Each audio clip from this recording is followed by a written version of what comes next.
Vegeta is not the protagonist of Dragon Ball Z. He wasn't born to be a hero, and for a long time, he didn't care to become one either. But his journey, marked by pride, hatred, mistakes, and even redemption, is perhaps the most human of them all. Today, we'll explore Vegeta not just as Goku's rival, but as what he truly represents, the Jungian Shadow we all carry within. Vegeta is the prince of an extinct race, an heir with no kingdom. From the very first moment he appears in Dragon Ball Z, it's clear he's not like the other villains Goku has faced. Vegeta is a warrior of the same race, a Saiyan, which means he embodies both Goku's origin and his latent destiny as a planet conqueror. His armor is intimidating, his scouter precisely reads his superiority, and his ship crashes from the sky just like Goku's did many years before. Vegeta doesn't ask anyone for permission. He does not show interest in anything beyond himself, and above all, he has style. He fits the trope of the pure warrior, that archetype who becomes more dangerous precisely because he isn't slowed down by moral dilemmas. To Vegeta, strength is an end in itself. Power is the language he speaks best. He doesn't seek approval, only results. This character is pride in its purest form. That's why his lines are iconic. I do not need pity from a worm like you, or a Saiyan's pride will never be trampled. These aren't just lines. They're banners, echoes that still resonate with fans even decades later. Because for Vegeta, pride isn't just a trait, it's the armor he built around the wound. That's why years later, just before facing Majin Buu, one last stand, he tells Goku, Kakarot, this is your fight, and now it's mine too. He doesn't say it like a hero. He says it's like someone who finally understood what his time on Earth has meant. And yes, we know the arc. He started as a villain. He ends up joining the team. He becomes the anti-hero. And there's something in him, even if he never says it out loud, that we recognize in his actions. The pain, the cost of changing, and the feelings we hide when we try to look invincible. Today, we're going to look at Vegeta from a different angle. We'll see him as something else he represents, the figure of the shadow, in the Jungian sense. That part of the soul we would rather ignore, but that never leaves our side. We won't do this through a psychological lens. I'm not a trained psychologist. We'll do it through storytelling, through the ways in which these psychological elements can help us build a story that actually works. The Saiyan Saga. The first arc of Dragon Ball Z marks the arrival of the Shadow. It comes as a threat that falls from the sky, inside a pod with a name, a power, and a purpose. His name is Vegeta, cold, relentless, absolutely sure of himself. Up until that point, the story had followed the path of light, Goku's goodness shaped by his innocence, but now its opposite arrives, violently. Vegeta is the collective shadow. He is the wilderness we pretend we have outgrown. What Goku left behind, his Saiyan heritage, his destructive instinct, returns with a face, with a voice, and with a whole lot of pride. He is the repressed self the story had avoided facing, and he hasn't come to negotiate. He's here to remind us what was denied all along. Goku didn't come from the sky like an angel. He came like a warrior, meant to conquer. Vegeta's first act of pure brutality is the execution of his own comrade, Nappa, a loyal fighter who served him without question. Vegeta kills him for being weak. Nappa is the crude reflection of the shadow, brutal, clumsy, uncontrolled. And Vegeta doesn't forgive that. He does not forgive weakness. He destroys him, and in doing so, reveals something important. Even the shadow has a code. It does not tolerate weakness, not even in itself. And when Vegeta finally fights Goku, the clash is more than physical. It's symbolic, a battle for the Saiyan soul, a question of who gets to define what it means to be Saiyan. Backed into a corner, Vegeta summons his most primal form. He transforms into the Great Ape, Osharu, as I found in my research. It's important to remember, in Dragon Ball Z, Earth no longer has a moon. It was destroyed first by Master Roshi to prevent Goku from transforming, and later by Piccolo to stop Gohan from doing the same. So Vegeta's transformation doesn't happen by accident. He triggers it. Unlike Goku, who feared that wild part of himself, Vegeta embraces it. He uses it as a strategy, and that's the difference between a chaotic shadow and a conscious one. Goku chose to cut off his tail. He voluntarily rejected his savage side. But Vegeta doesn't repress it. He carries his shadow everywhere. Literally, he brings his own moon, a portable device that can project it when needed. That's how he taps into his most primal power. He doesn't avoid it. He's the shadow, so he lives with it. And with that artificial moon, he transforms into the great ape form. And even then, he loses. But his defeat doesn't break him, and Vegeta doesn't beg. He doesn't plead. In the end, he withdraws, and that carries weight, because the shadow doesn't die, it just retreats. In that moment, Vegeta stops being just a villain. He begins his transition into the archetype of the anti-hero, the shadow that begins to integrate, even if he doesn't know it yet. Not because he's turned good, but because for the very first time, something stronger than his pride has touched him. Welcome to my channel. I'm Bandido. If you've seen these videos before, thank you for coming back. If it is your first time here, I'm glad we crossed paths. This channel is a space where I talk about movies, series, books, or any cultural moment I find meaningful. Not just for the stories that they tell, but for what they reveal about us. Here, I use storytelling as a mirror, as a tool, and as a compass. Welcome. The shadow, in Jungian terms, is everything we've decided not to be, what we reject, what we hide, what we leave outside the conscious version of our story. It doesn't vanish, it just hides. And like everything that hides, it grows, quietly, it transforms. That's why the shadow so often appears in our most powerful stories. Because when we talk about it, we're not talking about monsters, we're talking about ourselves. The story that has best captured the figure of the shadow, at least for me, in literature was written more than a century ago by Robert Louis Stevenson. One night in the 19th century, he woke up from a nightmare and told his wife what he had seen. She told him to write it down, and he did. And from that dream came Dr. Jekyll and Mr. Hyde. It's the story of Dr. Jekyll, a well-mannered gentleman who represses his wild side until he can't hold it back anymore. That side returns as a second personality, Mr. Hyde. The idea behind that story is brutal. When we suppress a part of ourselves, it doesn't disappear. We force it to retreat, to de-evolve, and in doing so, it becomes more primitive. If a young man buries his emotions at age 20, his anger, his lust, his impulses, and 15 years later tries to reconnect with them, what he finds inside won't be neutral. It will be hostile. It will be a more savage version, one that no longer recognizes him as its master. In its own way, Dragon Ball speaks of these two. Think of Goku. He was sent to Earth with a mission, to conquer it. He was born a warrior, a Saiyan, created to destroy. But something interrupted that path. A blow to the head as a baby, yes. But more importantly, his grandfather's love. The first fighter he ever met, and the first person who taught him what it meant to be loved. Goku forgets his original mission, and in its place, a new one is born, to protect those he knew. But that original savagery doesn't vanish completely. It lives physically in his tail, a symbol of his animal primal side. And when it's exposed to the full moon, the celestial body which, in so many cultures, is tied to the hidden, the nocturnal, the occult, and the uncontrollable, Goku loses control and transforms into a giant ape. Stronger, yes, but completely lost to himself. No thought, only instinct, only destruction. That image of the ape echoes Stevenson's Mr. Hyde, not as an external enemy, but as the shadow that lives inside the hero. The unleashed force that grows when it goes unacknowledged. And yet, that shadow, that latent darkness, is also the reason Goku can stand against evil, because some part of that darkness lives inside him too. Vegeta is fascinating because he isn't a flat villain. He represents the part of ourselves we repress just to function. He is pride, ambition, the desire for power. Everything society tells us we shouldn't want, and that's the key.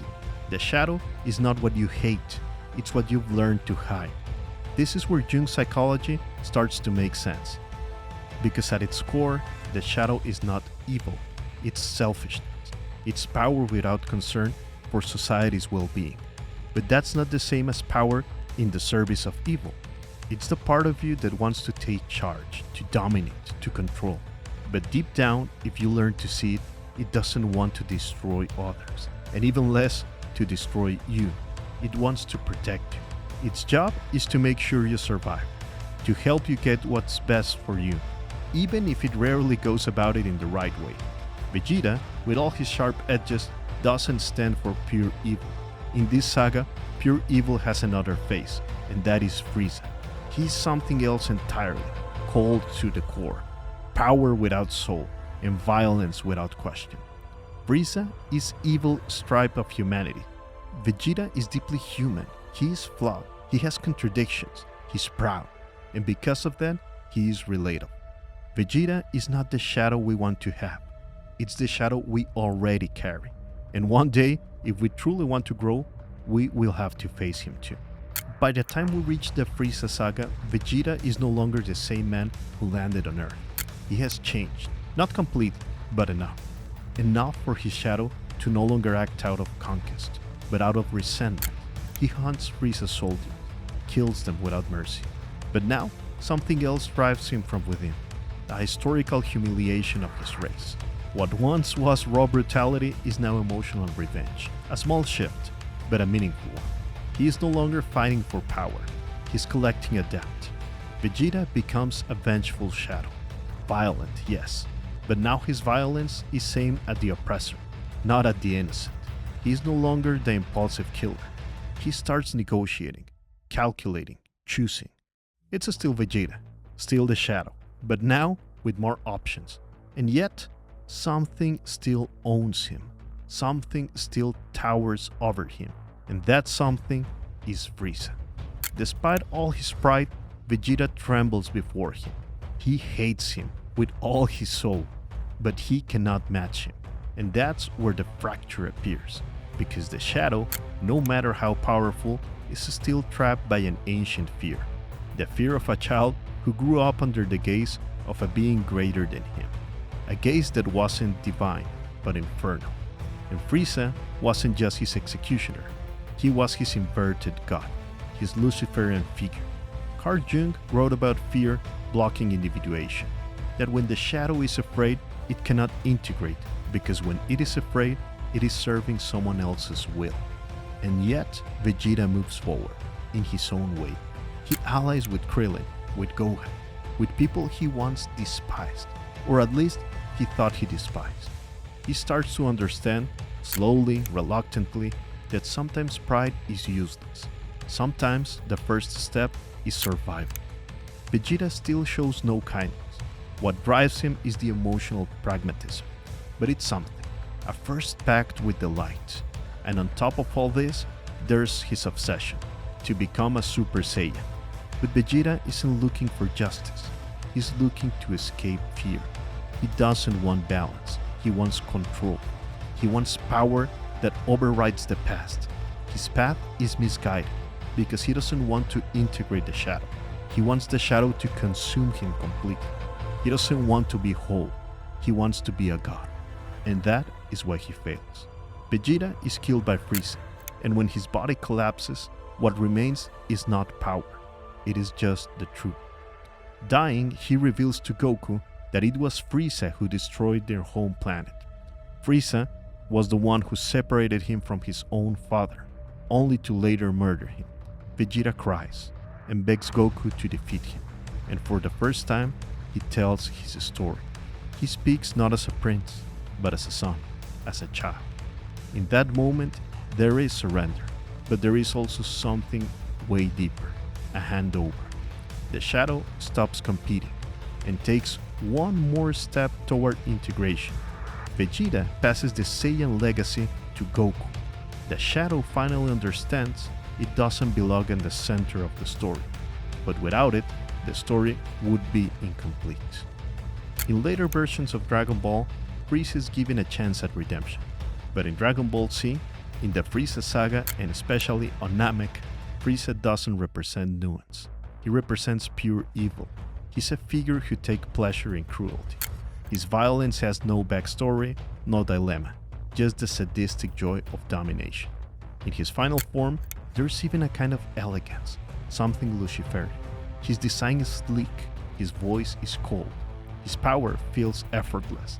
He's not just a killer, he humiliates. He destroys planets with a finger and smiles afterward. Frieza is not an antagonist we're meant to empathize with. He's a figure that denies life. He is aligned with anti-life. And here, it's worth drawing an important distinction. In Jungian theory, the shadow is not the same as evil. Shadow can be integrated, and that process may hurt, but it has human roots. Evil, on the other hand, doesn't want to be understood. It wants to erase. Thinkers like Robert Bly and Robert Moore have warned us, believing that all destructive energy can be redeemed and integrated is a form of dangerous naivety. Not everything can be integrated. There are forces in the universe we cannot coexist with. There are energies that simply do not want to share the world with us. And Frieza is one of them in Dragon Ball. And when we see that clearly is in the climax of his story, when Goku, despite everything, offers him his hand, offers him a chance to survive, a chance to be redeemed, and Frieza rejects it. He chooses to attack, to fall with hate. And that moment is more than an action beat, it's a statement. Some enemies don't come to teach you anything, they come to destroy. And against absolute evil, human goodness is not enough. To defeat Frieza, Goku cannot remain who he was. He has to transform. He has to become the legendary Super Saiyan, a being who, for a moment, rises to a divine light, to confront a Luciferian force. Let's talk a bit more about the shadow, not just in the figure of Vegeta, but in our lives.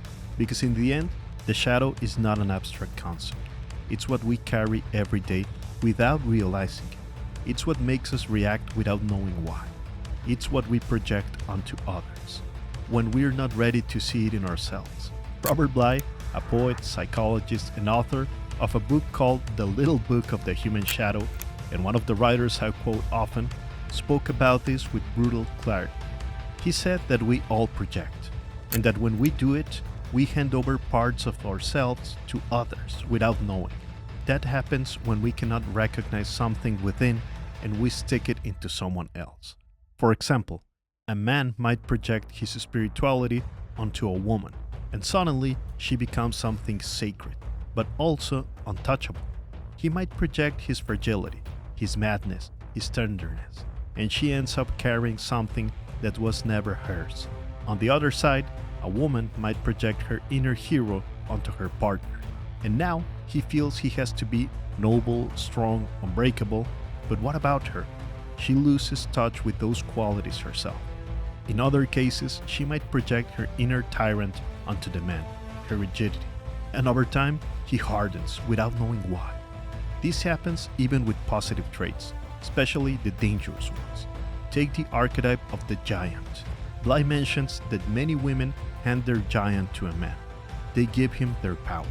And now, he doesn't know if he's projecting her or carrying something she never wanted to develop. And this isn't magic. This is not a moral judgment. This is human nature. We all project what we're not ready to claim as ours. And that's what makes this idea of the shadow so powerful and so delicate. Because even when we don't see it, it's still operating. Only now, it does it from the outside. And relationships become unbalanced, filled with expectations that are never named but always felt. The shadow doesn't disappear when we deny it. It disappears when we face it, when we accept that within us there isn't just light. There are unresolved parts that are waiting to be integrated. Let's return to Vegeta, because during the Cell saga, his story takes a crucial turn. Here, Vegeta becomes quieter. He's the wounded shadow, trying to define himself. He trains in solitude, obsessed with surpassing Goku, with breaking through his own limits. He's no longer driven by conquest or revenge. Now, something more intimate pulls him forward, a desire for redemption. But specifically, redemption through pure power. His logic is simple: become the strongest. This is when we see his iconic entrance as Super Saiyan, and for a moment, Vegeta feels like he has reclaimed the place he believes he deserves. For a moment, he's the center of the world, the center of attention. But that power has no compassion. The shadow has not been integrated, it has only been amplified. And that imbalance becomes clear when he lets Cell reach his perfect form. He doesn't stop him. He wants a worthy fight, a real test. And in that choice, he exposes his pride. That very same pride that, in his worst moments, clouds his judgment. Drunk on his new power, Vegeta commits the oldest sin, hubris. And the shadow, so sure of itself, crashes into reality. Cell humiliates him, and worse, spares him. He leaves him alive. And inside Vegeta, something breaks. That fracture is clearest in the relationship with Trunks. Vegeta doesn't know how to be a father. He doesn't know how to get close. He doesn't see Trunks for what he is, his own son. The shadow, at its most rigid, doesn't know how to care, doesn't know how to soften, even when it's needed the most. Because to soften would mean facing the part of himself he has spent years repressing, his very own vulnerability. And then, Trunks dies, and everything shatters. Vegeta breaks. He stops fighting with strategy. His drive is no longer honor. It's no longer even pride. It's the grief of a man who has lost something he didn't even know he loved. Wounds, almost always, reveal something more human. And after Cell's defeat, Vegeta steps away. He retreats. And in that retreat, there's something more powerful than any transformation. The shadow, for the very first time in Vegeta, allows itself to rest. The shadow might seem dangerous at first, but there's another danger, quieter, and in some ways even greater, not having a shadow. To be fully disconnected or disintegrated from this part of ourselves that still belongs to us. What happens to men without a shadow? Or better yet, to those who refuse to face it, to those who see nothing of themselves in characters like Vegeta, who look at him and only see arrogance, violence, ego, but fail to realize that what bothers them the most about him is exactly what they don't allow themselves to feel. Robert Bly called these men soft males, not because of their sensitivity, but because of their evasion. Men who have been emotionally tamed to the point where they can no longer define themselves. Ask them what they want, and they hand the question right back. I don't know, what do you want? Whatever everyone else decides is fine. They cannot say I. They don't dare to claim what they want from life. These are men who are comfortable listening, supporting, yielding, and that in itself is not wrong. But when it's all they know how to do, when their only energy is to bend toward others, they begin to disappear, and eventually something breaks. Because as Bly says, the power that many women possess, the ability to want something clearly and fiercely, these men do not. When you're out of touch with your shadow, you're out of touch with your center. It's a kind of imbalance. What's missing is direction and fire. The shadow that isn't integrated doesn't vanish. It comes back in strange bursts, in flashes of aggression, in resentment. A man without a shadow is not more enlightened. He's more fragile, because he has no roots keeping him grounded. And that's why Vegeta, who represents the shadow, is such a fascinating character, and such an uncomfortable one. Because he's everything the conflict-avoided man won't let himself show. He's anger, pride, desire, individuality, but also transformation, also sacrifice. And when he allows himself to grow, he is also love. The hero's path doesn't lie in rejection, it lies in recognition. By the time we reach the Majin Buu saga, Vegeta is no longer a man without direction. Now, he is a man who knows himself, but he still isn't at peace. That is why, when Babidi offers him the power of Majin, Vegeta doesn't hesitate. He is not manipulated, he chooses to be possessed. It's the misplaced desire to return to who he once was. Vegeta believes that ordinary life has made him soft, that living with Bulma, having a son, training in peace has dulled him. And so, the inflated shadow, before fading, wants to fight one last time, to prove to itself that it can still become its purest, cruelest, most savage form. In Jungian terms, it's the dark ego grabbing the wheel one final time, just to prove it still exists. Then comes the fight with Goku, Super Saiyan second level versus Super Saiyan second level. And halfway through, something breaks. Vegeta admits it. You have always been better than me. He says it without hatred. There's a kind of sadness in it. The clarity that comes with acceptance. Later, in that same arc, comes the sacrifice. Vegeta knows he is going to die, and that this time, there's no coming back. He hugs Trunks, tells him to take care of his mother, and for the first time, he doesn't speak like a warrior, but as a father.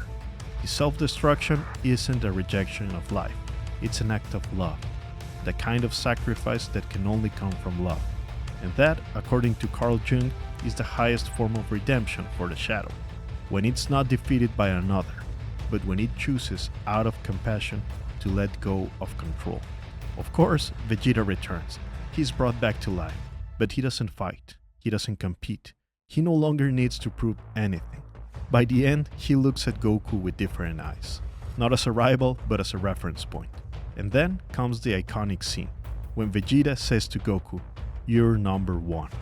A line of acceptance, not because the shadow has been extinguished, but because it's finally found its place.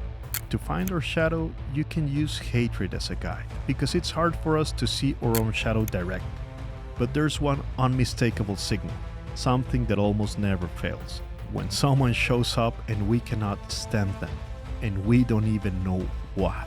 There's something in the psyche that, day after day, throws us clues, little signals, an anger that makes no sense, a disdain that we cannot trace, an irrational hatred, irrational being the key word, towards someone we barely know. And that's where the shadow is hiding. The less sense it makes, the closer you're standing to it. Tradition says it clearly, hatred as a compass. You don't get obsessed with strangers by accident. What bothers us reveals us. What we attack with anger is often just a reflection, and what we have tried to bury in ourselves, a gesture, a tone, a kind of energy we recognize and can't tolerate because it reminds us of something we once were or something we are afraid of becoming. In symbolic language, hatred is useful. There's an old phrase, if a man loves God, he can become a saint in 20 years. But if he hates God, he might get there in only 2. Because intensity, even negative, if recognized and transformed, has the power to bring us closer to what is real. This isn't about justifying hatred, it's about listening to it. And that is precisely what allows the anger to soften, to ask where it came from, what it came to show, to let that compass point us toward a part of ourselves that still isn't at peace. We return to the Saiyan Prince and to Goku too, because perhaps the most defining moment for Vegeta, symbolically, is the moment of fusion. Goku and Vegeta, two opposing forces. One is the instinct toward light, and the other, the proud shadow. At first, their union is born out of necessity. Through the Potara earrings, they merge into Vegeta. It's powerful, yes, but almost accidental, a forced union, functional.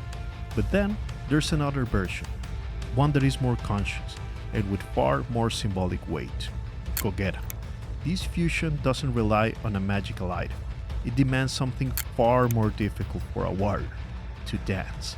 Coordination, it's called a fusion dance, and to perform it, both must move in perfect synchronicity.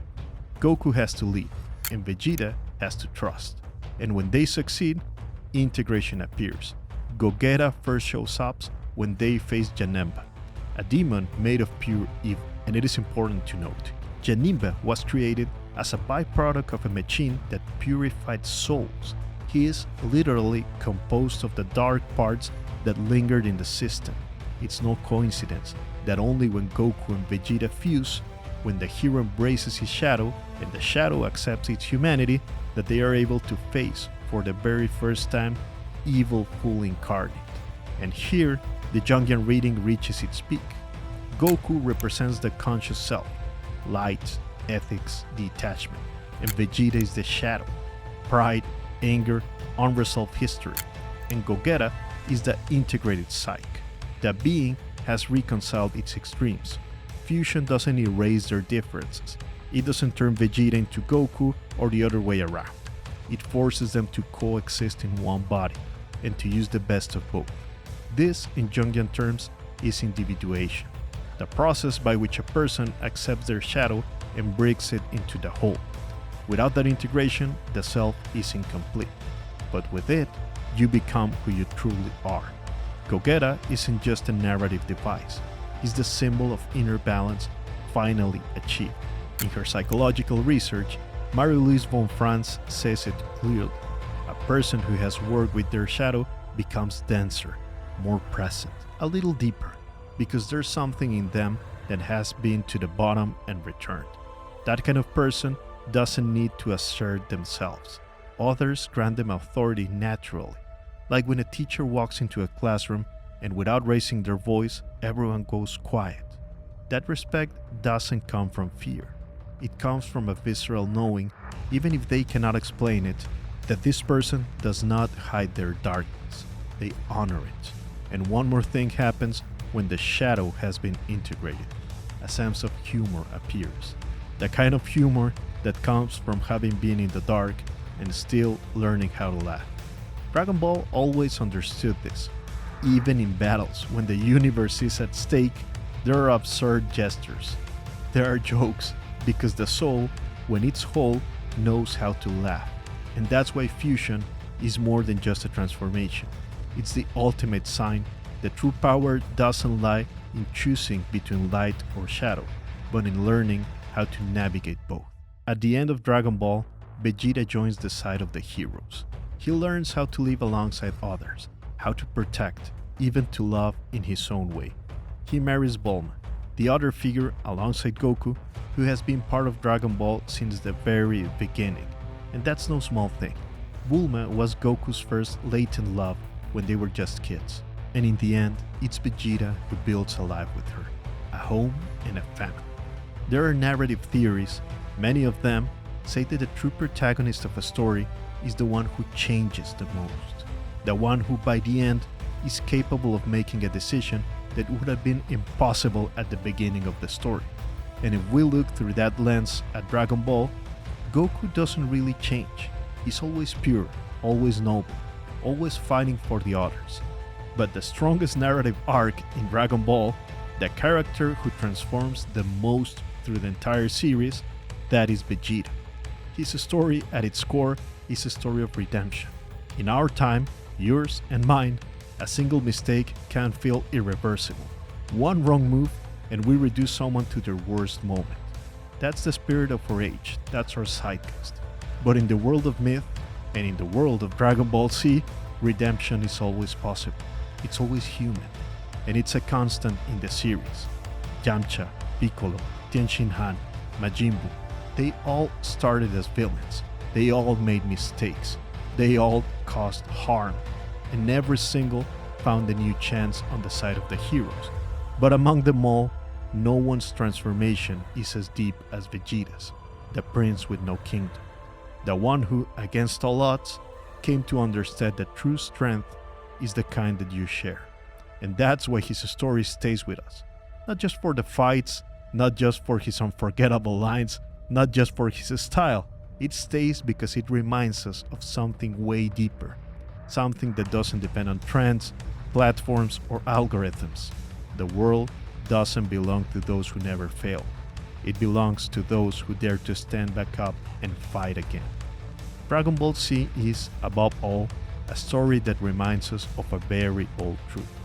The world is made of second and third chances. And that is the story of Vegeta, the Saiyan Prince. If you enjoyed this video, I think you'll love my newsletter. I just began writing there, and I believe it's the more personal space I have, where once a week I share my thoughts about storytelling. I don't really like the word newsletter. It sounds too much like marketing. That's why I call it Letters from Bandido, because to me, writing and reading letters still matters. Since the day my nieces were born, I've written them a letter every year on their birthday. One of those letters led me to meet my business partner. Another I sent to the best teacher I ever had. Some letters have changed my life, and that's the spirit behind these weekly letters. If you'd like to receive letters from Bandido, please subscribe. I left the link down in the description, bandidowriter.com. Once you sign up, you'll get the birthday letter I wrote to my niece and the ones I sent to my teacher too. Just go to bandidowriter.com and I'll meet you there, in the quiet space of a letter. And if you want to keep this channel going, subscribe, hit the like button, or leave a comment telling me what topic you'd like to see in the next video. That truly makes a difference. For today, that's all, compadres. Thanks for watching.